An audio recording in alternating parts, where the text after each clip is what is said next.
Well, every now and again you get in this industry someone who is so passionate and so involved in this industry and has always been that way as far as this industry is concerned. And one of those people is Andrew Bonn. Now, love him or hate him, and there are a lot of people out there that don't love him, and I blame them for it, because really if you look past what you should be looking past and seeing how passionate this man is, you should be on his side. He's only got good for the industry. When you think of it, he should have been a musician, because, Andrew, nice to have you in the studio. Your father was a musician.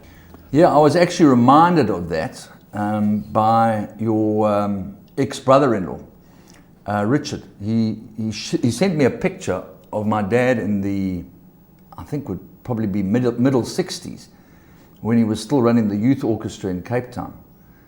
And, I sometimes take it for granted that he is a professor of music, and he wasn't a professor by virtue of his studies. He had that doctorate bestowed upon him because of his contribution to music. He was playing for the National Symphony Orchestra when he was 18 as principal oboist, and he became dean of the music faculty at Durban University and then to UCT, and then they emigrated in 1994 because obviously classical music was on the down, not part of the culture of the new regime, which you can understand. And they've had a fantastic time in Australia. They've been in Perth, they've been in Melbourne, they've been in Townsville, they're now settled on the Gold Coast. They have a wonderful life, but they are still lonely. They miss us, and they miss a lot about South Africa. But Australians look after their aged. Your mother, was she involved in horses? Not at all. She was a landscape gardener. She was an interior decorator, designer. But her father, the late Isaac Pieter Maria, was a veterinarian to the late Tim Furness in the 50s. And he also did a lot of work for John Breville in the 60s. So he worked for the Oppenheimers, yes, basically. He did. Yeah. He did. Yeah. And I think he was partners with Maurice Azzi. Okay. And I don't remember what they actually looked like, but I remember that I was walking around in nappies at John Breville's stables in the days of Tiger Fish and Hengist and King Willow. That's how long it goes back. But there must have been some hook that got you involved in horses. What was it? I think it was my grandmother, because my grandmother was really, really close friends with Auntie Marge Breville. She passed away earlier on this year. I was speaking to Gilly Dry the other day, and Auntie Marge was in her 90s, her late 90s. So she outlived John Breville by many, many years. And my gran always used to take her little jackpots and her duplers and all that sort of stuff. And we moved to Natal in 1972. Being at Durban High School, myself and a guy called Andy Schmidt used to take my chopper bicycle at lunchtime, and we used to go roaring along Essenwood Road and down Marriott Road, and we used to pull in at the subway, park my bike there, chain it up, go to the 50-cent ring, and we used to watch horses. I was there when Politician had his very, very first start, in which he got beaten by a horse ridden by Robert Sivright called First Rate.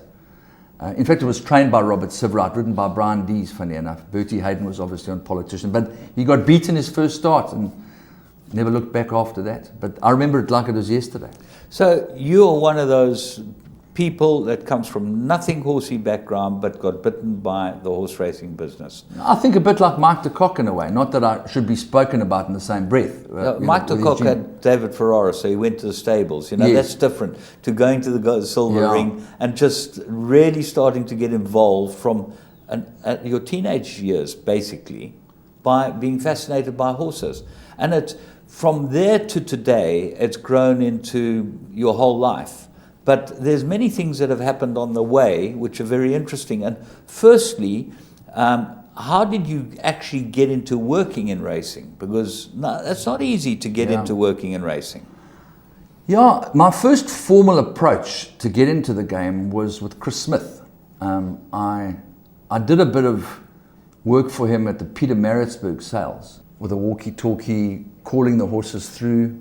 I can't really remember a hell of a lot about getting gainfully employed until such time as one day I was standing in the parade ring and Martin Locke is busy talking to Laurie Jaffe, and Mr. Jaffe had an urgent calling, And he had to go off and do something that only he could do. And Martin Locke is standing there, and all of a sudden he's got nobody to interview. So he grabs me and he says, quickly, come talk to me about the race. And Terence Millard had a horse in the race called Mellifluous, who was by Callguard. He was a favourite on them. And I didn't like this horse. I thought he was a very good horse, but I thought he needed a galloping track. They supplemented him. They supplemented him, absolutely, 50,000 100%. rand. Yeah, No. He was a very good horse. But I really liked your horse. And I promise you didn't know this was coming, but I really, really liked your horse Last Watch. He was a magnificent son of home guard, need I remind you. And he'd been to the track, he knew the track, he was familiar with his surroundings. And I told Martin Locke, this horse will win. And he won at, what was it, 20 to 1? 12 to 1, yeah. It was a lot of money for him. I think it was Barry Walters' colours, Yeah, wasn't it? and the Argentum Syndicate, Lexenvogt and that. Yeah. He had won 4 in a row. Gary Waterson rode him. Yes, absolutely. It's very interesting, just to digress on that story. When we bought these horses, there was a bonus attached to the horses that had been paid for. And when I paid for my horses to the TBA, I paid for the bonus for all the horses that I bought at the national sales, this being one of them. They came to me at nominations and they said, you're not eligible for the bonus. I said, why? The bonus was R1 million. Said, It was a Bloodline series. Yeah, Bloodline series. You're not eligible for the bonus because the breeder never entered the horse, which was true. Mickey Goss hadn't entered the horse. But they accepted my fee from the TBA, accepted the fee, and we sent them a lawyer's letter. And, I'm always in trouble with the industry, but I stick up for myself, okay? And we said, you accepted the fee, you got to pay the bonus. Well, there were a lot of people pulling on this horse's tail to make sure that he didn't win, but he did win. He was a great, great horse. But that was your first And then start. Martin Locke said to me, the next week, I want you to work, it was the Bloodline Million at Turffontein. I also got lucky. I think it might have been Fast Gun, Toby Spies. Yeah, he was a Mexico too. And it's almost a bit like Hong Kong. If you get lucky early, they're very superstitious people. You got lucky? I got lucky. And what did they make you a presenter? Well, that was See How They Run.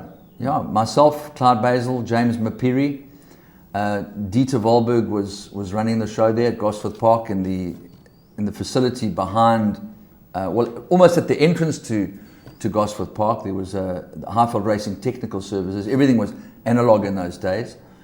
And Clive and Mandy Parnell were running the show. It was called See How They Run, run by Trifecta Productions. And that gave me a huge amount of insight. I think in those days, the Friday night and the Saturday night, and I think we even had Thursday night, we probably had more viewership on NNTV, which was TV2 in those days, immediately after the 7 o'clock news, than Teletrack gets in 2 or 3 months, because it was terrestrial television. It's no indictment on Teletrack. It's the fact that Teletrack is a subscriber-based network compared to something that's free to air. And I think that's the key.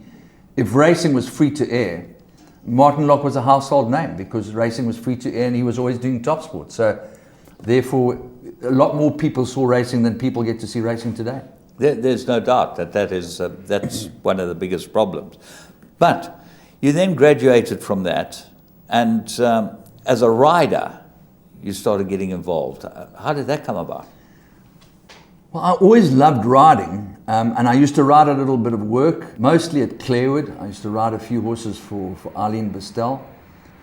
And I remember one day we decided to play a little bit of a prank on the public, and Empress Club was being trained at Clarewood. Funny enough, she didn't do as well in Natal as she had done in Johannesburg and Cape Town, even though she won the Fillies Guineas here. I think she just failed badly as a 3-year-old in the July, and I think she even got beaten she got scratched out the July as a 4-year-old when she was hot favourite. Correct. She got beaten in the Willhavington or the Daily News 2000 by St. Just. Yeah. Ormond Ferraris's filly. So I rode this horse for Eileen Bestel, and I came back and the camera crew were there, and they said, how did Empress Club work? And I said, well, she worked fantastically. She'll win by 6. And Clyde Basil came back and said, now that they've seen you riding Empress Club, I think she's going to drift off the boards and won't run a place. She will never be able to stand up to having 70 or 80 kilos on her back. So it was really nice to go out and ride work in the morning, and it was only really when I got married to Sarah that I was given the opportunity to have my own horse. She gave me a mare called Henge, a Northern Guest mare, and then I got Alimony, and now we've got a whole string of horses. Some of them are utilized, some of them are paddock ornaments that are just tired, and they just deserve to be able to be a horse. That's what happens with riding establishments, doesn't it? And it's wonderful, and must give you a great deal of satisfaction. Just getting back to Sarah, and now you won't know this, but I trained for her grandparents. They were one of my first sets of clients, Tom Benson, at the Vol in 1976. I've got a picture in the hallway of Clatter. Yeah. You leading in Clatter with Tom and Pat. Yeah. So I've just become aware of that recently. So I've known Sarah probably all her life. Longer than I have. Longer than you have. But you're a bit of a gallivanter and a bit of a boykie around town. How did you end up with Sarah? It's a fascinating story. It is a fascinating story, and I must admit I pinch myself every time I think about it. She doesn't think so. But I tried from 1991. When Flaming Rock won the July, I asked her out for the very first time. It was an historic day, actually, because when you think about it, Flaming Rock, Rakeen, Al Mufti, three of the best sires we've seen. Maybe Flaming Rock wasn't such a great sire, but it was a great July. That's when I started asking her out. It took her 18 years to say yes. So, and I persevered. How many times I got stood up, and how many times she looked down this aristocratic nose of hers and said, "I don't think so." Oh. And eventually, she managed to, buckle down, and my life has never been the same since then. I've got really, really in line with horses, and also my life has changed a hell of a lot. There's not anywhere near as much free rein as I used to have, but that's good because the propensity to self-destruct is there. There's no doubt. Yeah, well, you've certainly been on some missions in your life, but that shows the character that you are. You end up doing things that most people normally wouldn't do. But that doesn't matter, because the point is that we've got a timeline and a lifeline. Getting back to your presenting days, so you got really involved with presenting, and you were, without doubt, one of the best presenters around, and they still use you at Epsom to do the presenting, and you must enjoy that. I can't even begin to vocalize what that means to me. When we arrive at the airport at ORT and you get on that plane and you know that taxi is going to be waiting for you at the other end, and you're going to be walking around on Epsom Downs, your whole life changes. Everything becomes completely and utterly sublime. And to look out of your window at the Holiday Inn Express and see where all the visiting horses arrive, and to walk across the road to Simon Dower and to Jim Boyle, one of Paul's big friends, and to meet Pat Phelan at the rubbing house, it's almost like you become an old soul again. It's the greatest privilege. I mean, I can't thank Bernard Cantor enough for affording me that honor. You've been there, Paul's been there. You know what it's like. It just doesn't get better than that. It's fabulous, but what's most fabulous about it is that the names, the people that you've got involved with, and the relationships you've built with people that you just call in to come on air. Frankie is unbelievable. He'll always come and talk on things. But you've got Christoph Simeon, Michael Starr, I've seen you interview footballers. This is a relationship building exercise that you've done for many years. Yeah, but it can only happen when you have the wherewithal to be there. If Investec are paying for your accommodation and your air ticket, all you have to do is survive for a week. It's not easy at 19-1, I must tell you that. But you take the pain because you know that the power and the might of Investec has afforded you that opportunity to walk into those circles where you can interview the Queen's personal attaché, and you can rub shoulders with the aristocracy of racing in the box in which the Queen lives. We've been inside her box and we've seen that beautiful painting of her centenary. But it is as many as many other race meetings that I've been to, whether it's the Melbourne Cup or whether it's Royal Ascot or whether it's the Breeders' Cup. Dubai Dubai is so different. It's a carnival atmosphere second to none. But it is very superficial compared to the royalty of English racing. It's a lot of money, and some good horses have been there. And I've enjoyed every single minute of being with Phil and his crowd and Let's Go Travel Team. Some marvelous memories. But it's not, in my opinion, the real deal compared to It doesn't have the historic. I think it's self-explanatory, and I don't think Sheikh Mohammed would take it as a slight. No, of course not. Because he's made an incredible show from nothing. He's built something that's completely unique in the middle of the desert, and certainly with the team that we go with and the time that we have, and so sad that Mike de Kock's not going to be part of this next year. I think he'll have horses, but no Blue Stables. The Blue Stables was just one of the institutes. No, what a hospitable man. And then one of your great attributes is the archives and the footage that you've put together. You've done yearlings for people. You've done all types of footage. It must give you great satisfaction to have that. But is it utilized enough? Isn't there an opportunity for our racing channel to utilize more archive footage, put together more dockies, put together more stuff that would be interesting to people? I know they don't have time in betting time, but a lot of people sit up after 10 o'clock at night and have nothing to do and would like to watch something good. Well, I think maybe your show is a classic example of having a slot that is guaranteed. People are creatures of habit. If they know they can set their VR or their decoder to record your show from 10 to 11 every single Monday night, it becomes an institution in itself. So yes, I do think that they could utilize a lot more archive footage, but it's all about budget. At the end of the day, I have to make a living. I can't give it to them for nothing. Sure.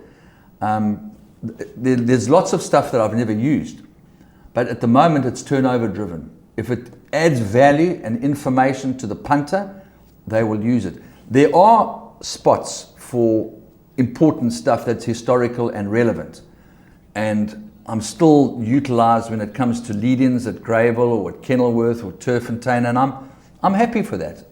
I would like to be more involved, but I'm not making any waves about it because I'm happy with what I've got. Yeah. And I know that I'm fulfilled in filming and editing and making magic, whether it's Equus Awards or whether it's documentaries or whether it's Luke Ferraris. It's enough to keep me happy. But as time goes on, I think that we're at the threshold of a major transition. I do think that there's some passionate, dedicated, affluent people that may come to the rescue. And I think racing is too powerful to ever die. I think hopefully we can get into the same boat as the Australians, because Australian racing is booming like never before. They've got a recipe, but the stats are overwhelmingly in their favour about the amount of people in the population, 20 million people. 1 in every 12 has got an interest in a racehorse. Yes. That's a staggering stat that we could never match. No, absolutely. In summing up, you've had an incredible journey. You've still got a long way to go because you're a young man. But is there one thing, or one highlight that you'd just like to put on the table before we close it up? Nothing can beat the Investec Derby. Absolutely nothing. It's just, I look forward to it like I feel like I've been under the sea and gasping for breath. When I come up and I'm at Epsom Downs, I feel like I'm alive again. Not to say that I don't love going to the Met or the July or the Summer Cup, but that's the holy grail for me. Andrew, absolutely fantastic chatting to you. Blaf's going to talk to you next week about a couple of things that have happened in your life. That should be fun. But thank you so much for joining us, and it's great to be able to get you in the studio and for you to have made this time available. Well, thank you for being so spontaneous and affording me the opportunity. It's always valued. Andrew Bond, there is a man who really loves this game, and he's contributed a great deal. It will be very interesting to see what he's got to say to Laf next week when Laf puts him on the spot.